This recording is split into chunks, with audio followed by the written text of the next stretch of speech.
Leo tulikuja kwa ajili ya kuona, kwa sababu vituo ni vya muda mrefu, lakini vimekuwa havifanyi kazi kama tulivyoelezwa pale katika historia. Tangu 79 huko kituo kimekabidhiwa, kimeanzishwa, lakini nimejaribu kufuatilia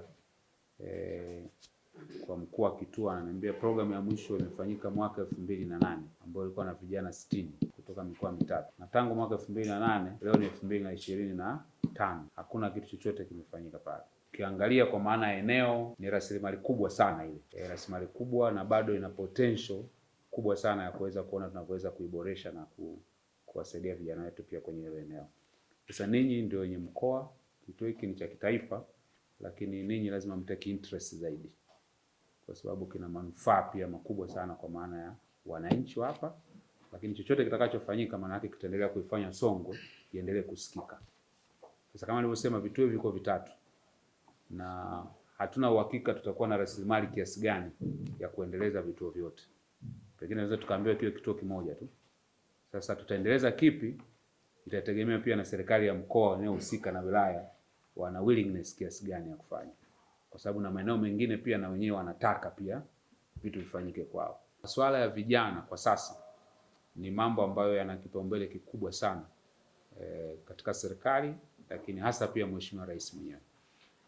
Ni masuala ambayo hataki kuona kuna mtu anayawekea kikwazo kwa namna yote hii, kwa sababu ni jambo ambalo yeye anatambua umuhimu wa vijana katika taifa hili, anatambua anachotaka kukifanya, na ndio maana akaunda hii wizara, na ndio maana akaipa kipaumbele na akaiweka chini ofisi yake, kwa sababu anataka kuona masuala ya vijana hayakwamishwi kwa namna yote hii. Sasa hii maana yake nini? Maana yake na sisi watendaji sasa ambao tumepewa dhamana tufanye kwa vitendo, tuonyeshe kwamba na sisi pia tunaona kuna umuhimu wa kufanyia kazi yale ambayo tunaelekezwa na tunayapa kama kipaumbele. Kwa hiyo ningewasihi sana wataalamu ambao mko hapa, lakini pia Mheshimiwa Mkuu wa Wilaya kwa niaba ya Mheshimiwa Mkuu wa Mkoa, naomba tutoe kipaumbele kikubwa sana katika mambo ambayo yana zero tolerance, tunasema ambayo havumiliki sasa hivi katika vipaumbele vya serikali. Ni masuala yanayohusiana na vijana. Yaani ni rahisi zaidi mtu kuondoka sasa hizi kwenye masuala ya vijana kuliko maeneo mengine.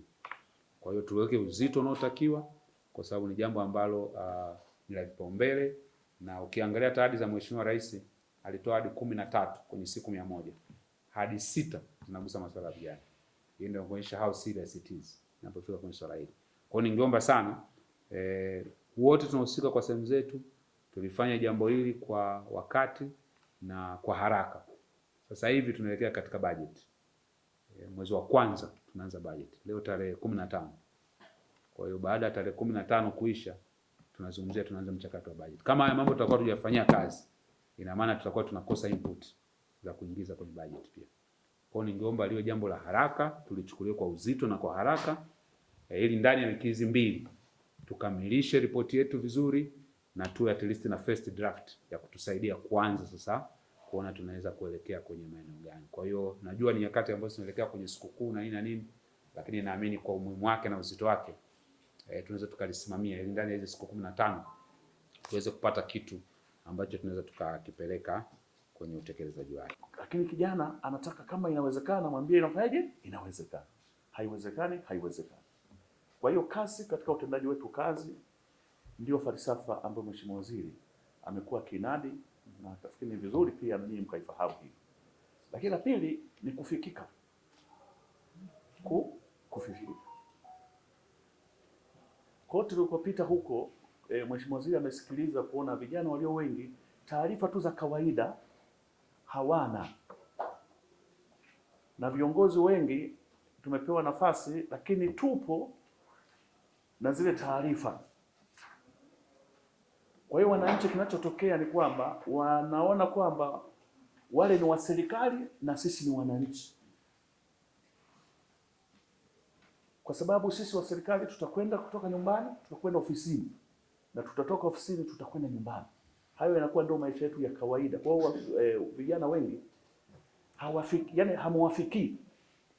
Kwa hiyo alianzisha hili la kufikika, na anasema yeye mwenyewe anafika katika maeneo husika, na kote alikopita alitoa maelekezo kwamba viongozi, twendeni tuwafikie vijana mahali walipo, ili muweze kuyajenga.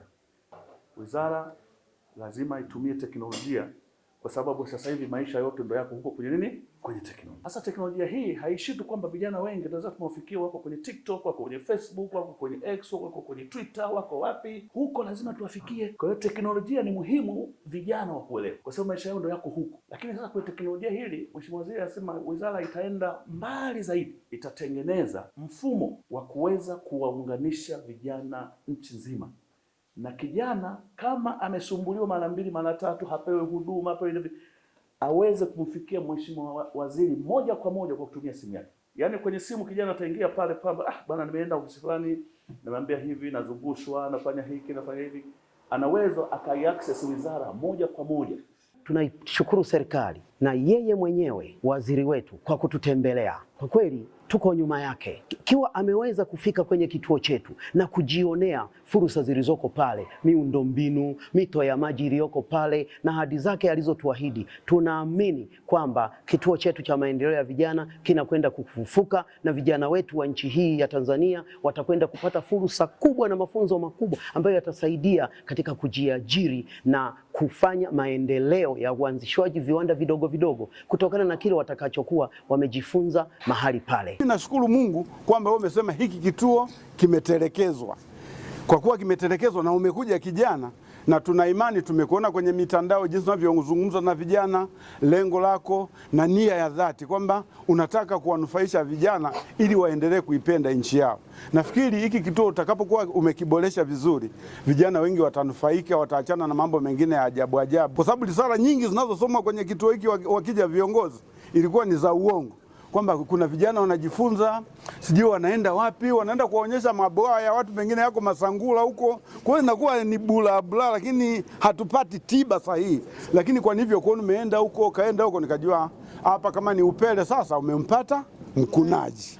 Kwa hiyo tunakushukuru sana Mheshimiwa Waziri, tukutakie maisha marefu. Lengo lako na mawazo yako na maono yako ya kukiboresha hiki kituo, kwa kweli tulikuwa tunakiomba kwamba kama imeshindikana basi tuiombe serikali tuanzishe angalau chuo hata cha kilimo, vijana wajifunze kulima, wajifunze kufuga, yaletu hata mang'ombe, kwa sababu ile eneo ni eneo kubwa sana, lina heka nyingi. Yaletu hata mang'ombe, vijana wajifunze kufuga kuku, wajifunze kufuga ng'ombe, wajifunze kulima, lingeweza kutusaidia. Lakini kwa kuwa umekuja na maono ya kwamba unataka kufanyia nini, tutajua mpaka umeamua kuja hapa kuna kitu utakuwa umekiona na unataka kufanya nini.